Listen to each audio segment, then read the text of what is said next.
Hello all, I am Dr. Vibhash Kumar Vaid, and today in this demo video we're going to discuss about the osteology of tibia. You can see here, this is the tibia bone, and the word tibia, which comes from the Latin, that means is shin bone, and this tibia is also considered as a medial and largest bone of the leg, and this tibia, which is homologous with the radius of the upper limb. You can also appreciate here it has two ends.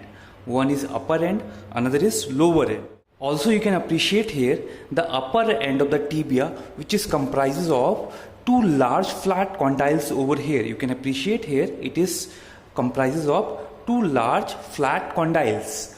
And then you can see here this is the lower end, and this lower end of the tibia, which is prominent medially. You can appreciate here it is prominent medially, and it forms the medial malleolus. Then in between this upper end and this lower end, you can appreciate here this is the shaft of the tibia, and this shaft of the tibia is prismoid in shape. You can appreciate here it is prismoid in shape. Now the tibia bone which present in a pair manner. So being a pair bone, how you will identify the side of the tibia? Student, always remember during the side examination, you can appreciate here this is the upper end and this is the lower end. When you compare with these two ends, you can find over here the upper end of the tibia is much larger than the lower end. You can appreciate here this end is much larger than the lower end.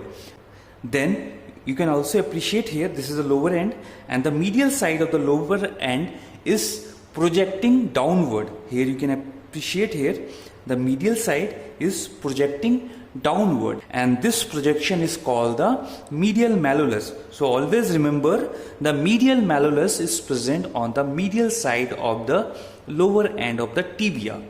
Now the anterior border, you can appreciate here this is the anterior border, and this anterior border of the shaft is most prominent and crust-like. You can appreciate here this anterior border of the shaft is most prominent and crust-like, and it is sinuously curved and terminate below the anterior border of the medial malleolus. You can appreciate here this is the medial malleolus and this is the anterior border. The anterior border of the shaft of the tibia is crust-like, and below it is continue with the anterior border of the medial malleolus. Now the anatomical position of the tibia.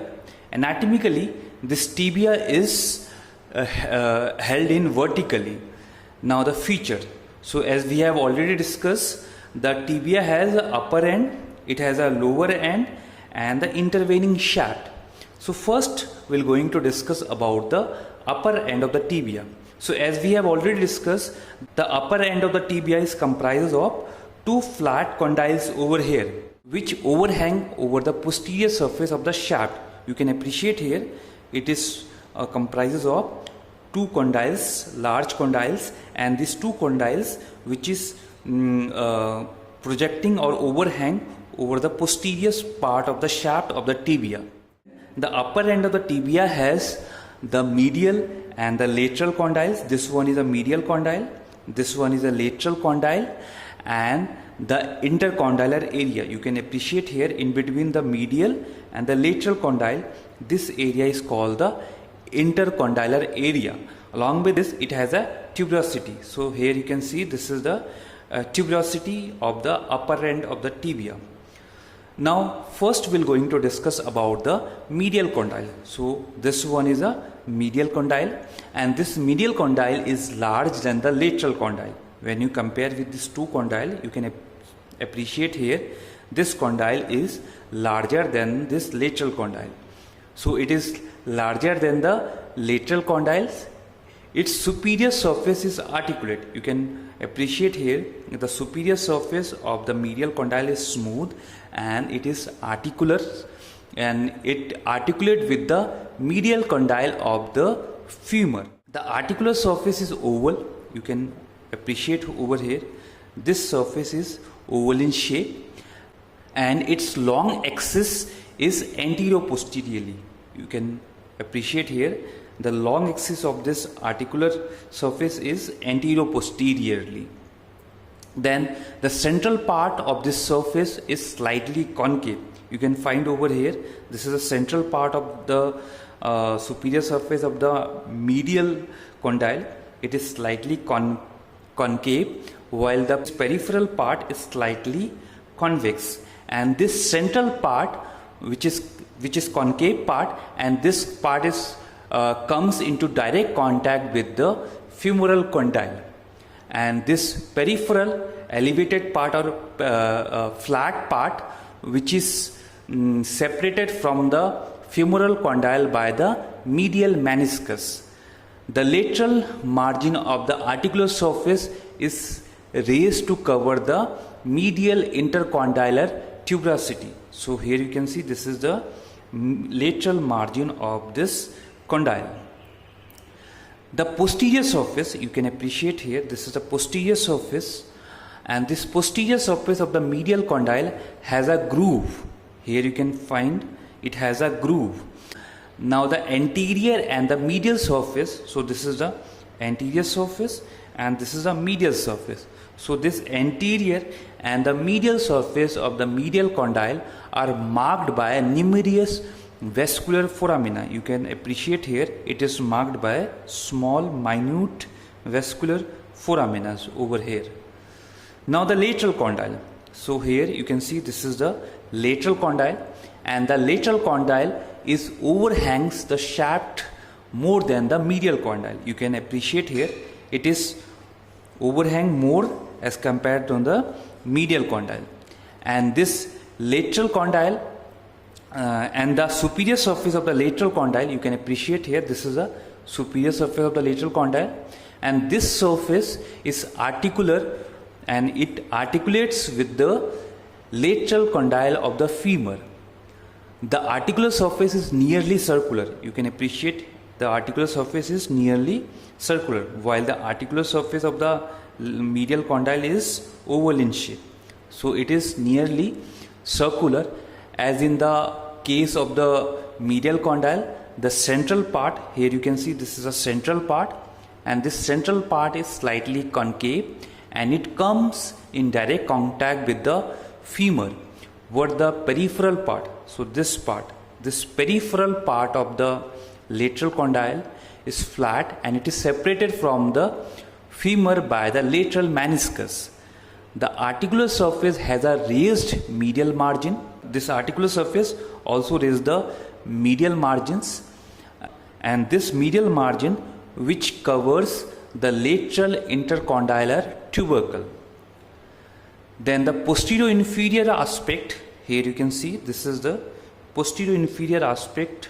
Here you can see this is the posterior inferior aspect of the medial condyle, and you can appreciate here the posterior inferior aspect which articulates with the head of the fibula. The fibular facet, you can appreciate here, and this articular surface is known as the fibular facet, and this fibular facet is flat and it is somewhat circular. You can appreciate it is flat and the circular, and it is directed downward, backward and laterally. And the superior medially, you can appreciate here this is superior medial part, and the superior medial to the fibular facet, the posterior surface of the condyle is marked by a groove. You can see here it is marked by a groove. The anterior aspect of the condyle which bear a flatted impression which is known as the Grady's tubercle. So here you can see it is marked by a flattened tubercle, and this tubercle is known as the Grady's tubercle. So this is about the medial condyle and the lateral condyle, and in between this medial and the lateral condyle, this area is known as the intercondylar area. This intercondylar area is roughened area on the superior surface. So you can appreciate here this area is a roughened area on the superior surface which present in between the articular surface of the medial condyle as well as the lateral condyle. Then the area this intercondylar area is narrowest in the middle part. You can appreciate here, this is the anterior part, this is the posterior part, and this is the middle part. And this middle part of the intercondylar area is narrowest.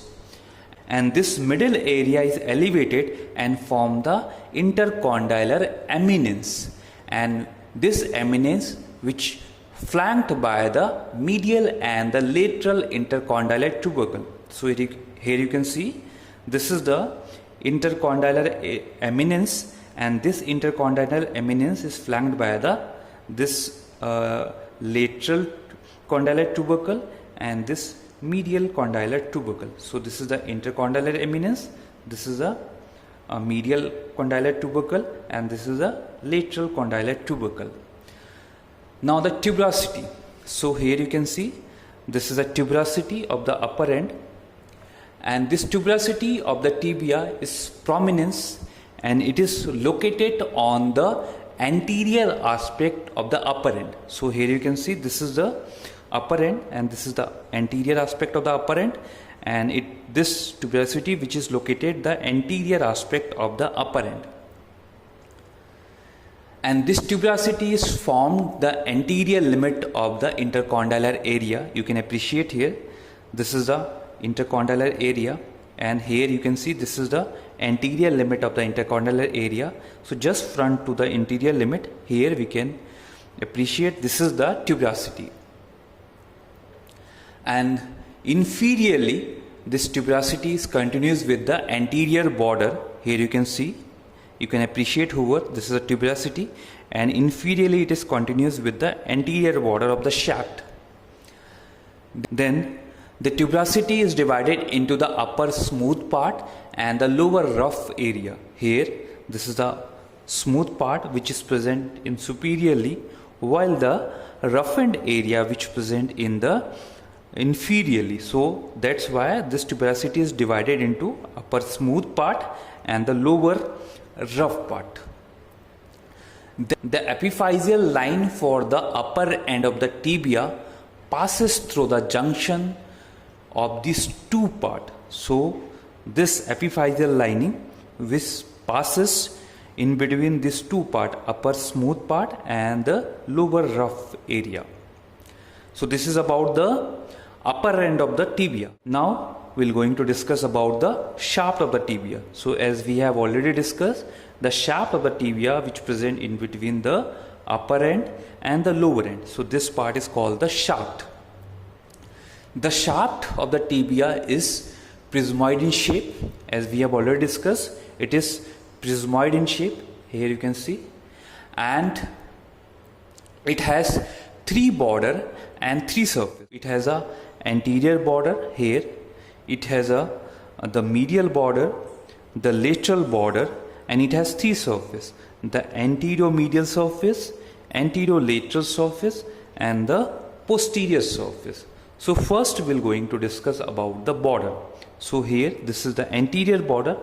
So as we have already discussed, the anterior border of the tibia, shaft of the tibia, is sharpest border, and it is S-shaped, and it is being concave medially. So here you can see it is medially, it is concave, and then it is extend from just below to the tibial tuberosity. Here you can see just below to the tibial tuberosity the anterior border is vegan, and it extend downward and terminate or merge with the anterior border of the medial malleolus. So this is the medial malleolus, this is the anterior border of the medial malleolus.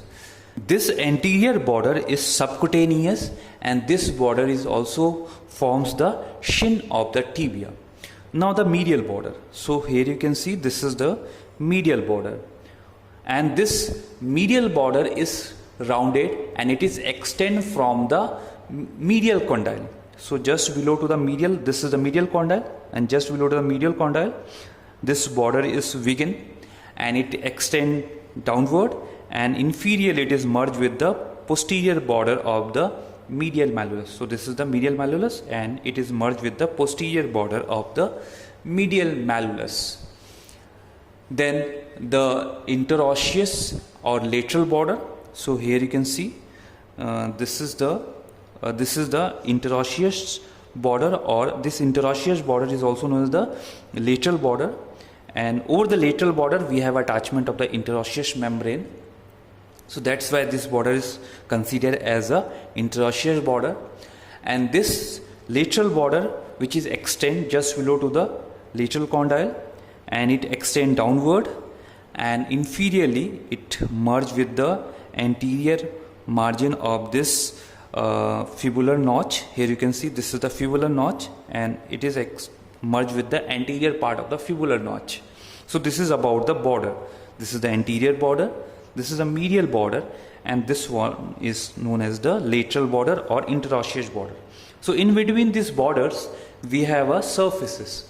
So first the lateral surface. So here you can see this is the lateral surface, and this lateral surface lies between the anterior border anteriorly and the interosseous border. So here you can see this is the interosseous border, this is the anterior border. In between these two border, this flat area is known as the lateral surface. Now the medial surface. So here you can see this is the medial surface, and this medial surface lies between the anterior border and the medial border. So here you can see this is the medial surface, and this medial surface is broad and it is subcutaneous. So medial surface is subcutaneous. Then the posterior surface. So in between the medial border and the lateral border, this surface is known as the posterior surface, and this posterior surface is directed posteriorly, and it is widest in upper part. You can also appreciate here over the upper widest part, here a oblique line is present, and this oblique line is called the soleal line. The soleal line which begin just below to the fibular facet. You can appreciate here this is a fibular facet, and below to the fibular facet a oblique line is arise, and this oblique line is known as the soleal line. And this soleal line is terminated by the joining of the medial border at the junction of the upper and middle 1/3. So here you can see this is the medial border. So at the junction of the upper 1/3 and the middle 1/3, this soleal line is terminated. So this soleal line begin just below to the fibular facet, and it terminate over the junction between the upper and the middle 1/3 of the medial border. So this line is known as the soleal line. Now above to the soleal line, just above to the soleal line, you can appreciate here a area, and this area is form a triangular area. The area below to the soleal line, this area, and this below to the soleal line is elongated, and this elongated area is further divided into medial and the lateral part by a vertical ridge. So here you can see below to the area of the posterior surface, this area is elongated and it is divided by this vertical line by this medial and the lateral part. Also you can appreciate here a nutrient foramen is situated near the upper end of the ridge. So here you can see a nutrient foramen which present near the upper end of the ridge, and it is directed downward, and it transmits the nutrient artery, which is a branch of the posterior tibial artery. So this is the nutrient foramen. Now the lower end. So here you can see this is the lower end of the tibia, and the lower end of the tibia is slightly expanded, and it has 5 surface. Medially, you can appreciate here this is a medial surface, medial part of the lower end. Medially, the lower end is prolongated downward as it is forms the medial malleolus. So here you can see medial part is prolonged downward and form the medial malleolus. Then the anterior part, so this is the anterior part, and the anterior part is larger part or larger surface of the lower end, and it has the upper smooth part and the lower rough part. You can appreciate here the anterior larger part is superior, it is smooth, and inferiorly it is rough. And you can also appreciate it has a grooved. So in most inferiorly, the anterior surface has a groove end part. So this groove which present inferior to this rough area. Then you can appreciate the medial surface of the lower end is subcutaneous, and it is continued with the medial surface of the medial malleolus. So here this is the medial surface of the medial malleolus. Now the lateral surface. So here this is the lateral surface, and the lateral surface of the inferior end of the tibia is presented as a triangular fibular notch. So here you can see it has a triangular fibular notch over here, and over this triangular fibular notch here the lower end of the fibula is articulate and to form the inferior tibiofibular joint. Then the upper part of this notch here, this is the upper part of the notch, and this upper part is slightly rough. The lower part is smooth and may be covered with the hyaline cartilage. So here you can see this is the lower part of the notch, and it is slightly smooth and it is covered with the hyaline cartilage. Now the inferior surface. So here you can see this is the inferior surface of the lower end. This inferior surface of the lower end is articular, and it articulates with the superior trochlear surface of the talus, and it does takes part the forming the ankle joint. Medially you can appreciate here this is the medial part, and the medially this inferior surface is articular, and this articular surface extend onto the medial malleolus. So here you can see this articular surface which is extend over the lateral part of the medial malleolus. Then the posterior surface. So here this is the posterior surface of the lower end. The posterior surface of the lower end of the tibia is smaller than the anterior surface. Then the medial malleolus. So here you can see this is the medial malleolus, and the medial malleolus is a short but strong process which project downward from the medial surface of the lower end of the tibia, and it forms the subcutaneous prominence on the medial side of the ankle. This is about the anatomical site determination and the bony feature of the tibia. Now we are going to discuss about the attachment of the tibia. So first we are going to discuss about the attachment over the medial condyle. So over the margin of the medial condyle we have attachment of the capsular ligament of the knee joint, and which also give attachment to the D fiber of the tibial collateral ligament. So on the lateral part we have also attachment of the D fiber of the tibial collateral ligament. Then the semimembranous muscle. So the semimembranous muscle is inserted on the posterior surface. So just posterior to the medial condyle, here we have a insertion of the semimembranous muscle. The medial patellar retinaculum is attached to the anterior surface. So over the anterior surface of the medial condyle we have attachment of the medial patellar retinaculum. Then the attachment over the this lateral condyle. First, the iliotibial tract is attached to the flattened impression on the anterior surface. So here you can see over the flattened impression of the anterior surface, here we have attachment of the iliotibial tract. Then the capsular ligament of the knee joint is attached over the periphery of this the lateral condyle. Capsular ligament of the superior tibiofibular joint is attached over the margin of this lateral condyle. The groove on the posterior surface, over here you can see a groove which present over the posterior surface of the lateral condyle, and this groove of the posterior surface is occupied with the tendon of the popliteus with the bursa intervening. So this groove which occupy with the tendon of the popliteus with the bursa intervening. Now the attachment over the intercondylar area. So in between these two condyle, this area is known as the intercondylar area.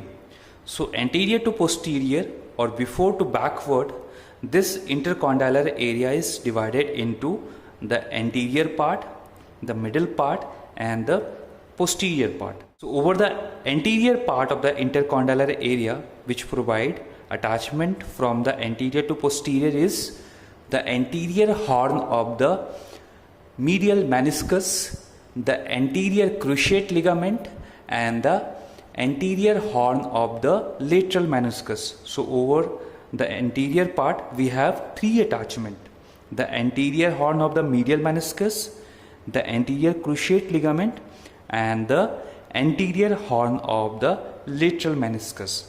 Same on the posterior part of the intercondylar area, from anterior to posterior, this area is also provide attachment, and these attachments are the posterior horn of the lateral meniscus. So most anteriorly we have attachment of the posterior horn of the lateral meniscus, then the posterior horn of the medial meniscus and the posterior cruciate ligament.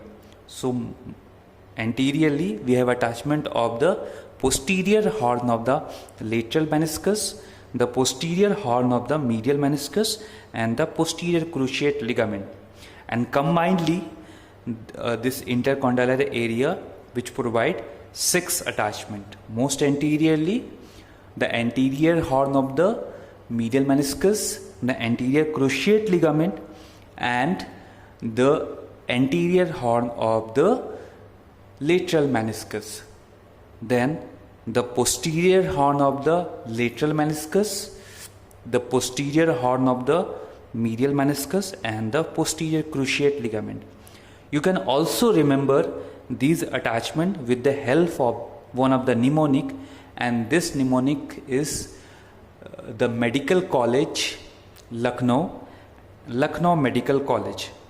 Then the attachment over the tibial tuberosity. So here you can see this is the tibial tuberosity, and the ligamentum patelli is attached to the upper smooth part of the tibial tuberosity. So over here we have attachment of the ligamentum patelli, then this lower roughened area, and this area which is subcutaneous, but it is separated from the skin by the subcutaneous infrapatellar bursa. Then attachment on the shaft of the tibia. So here this is the shaft of the tibia. So the tibialis anterior, which is arise from the upper 2/3 part of the lateral surface. So here you can see this is a lateral surface and upper 2/3 part of the lateral surface. From here we have a origin of the tibialis anterior muscle. Then upper part of the medial surface, here this is the medial surface and this is the upper part of the medial surface. So this upper part of the medial surface which provide insertion of the sartorius muscle, gracilis and the semitendinous muscle. So from anterior to posterior we have a insertion of the sartorius, gracilis and the semitendinous muscle. You can also remember this attachment with the help of one of the mnemonic, that is the girls between two surgeon. G stand for the gracilis, two surgeon, S stand for the sartorius and the semitendinous muscle. Then the soleus muscle. So you can appreciate here this is the soleal line, and over the soleal line here we have a origin of the soleus muscle. And this soleal line also gives attachment to the fascia covering the soleus, the fascia covering the popliteus and the superficial transverse facial septum. The popliteus is inserted on the posterior surface of the triangular area. So here this area which provide attachment of the popliteus muscle. So over here we have an insertion of the popliteus muscle. The medial area of the posterior surface below to the soleal line, here this is the medial area of the posterior surface just below to the soleal line, and this area which give origin of the flexor digitorum longus. So here we have attachment or origin of the flexor digitorum longus, while the lateral area, this lateral area of the inferior part to this soleal line and this area which gives origin to the tibialis posterior muscle. So this is, here we have at origin of the tibialis posterior muscle, and here we have at origin of the flexor digitorum longus muscle. Then the anterior border of the tibia, so this is the anterior border of the tibia, and this anterior border give attachment to the deep fascia of the leg and its lower part, this lower part which give attachment to the superior extensor retinaculum, the rough part of the fibular notch. So here this is the fibular notch, and above we have a rough part of the fibular notch, and this rough part of the fibular notch which give attachment to the interosseous fibrous ligament.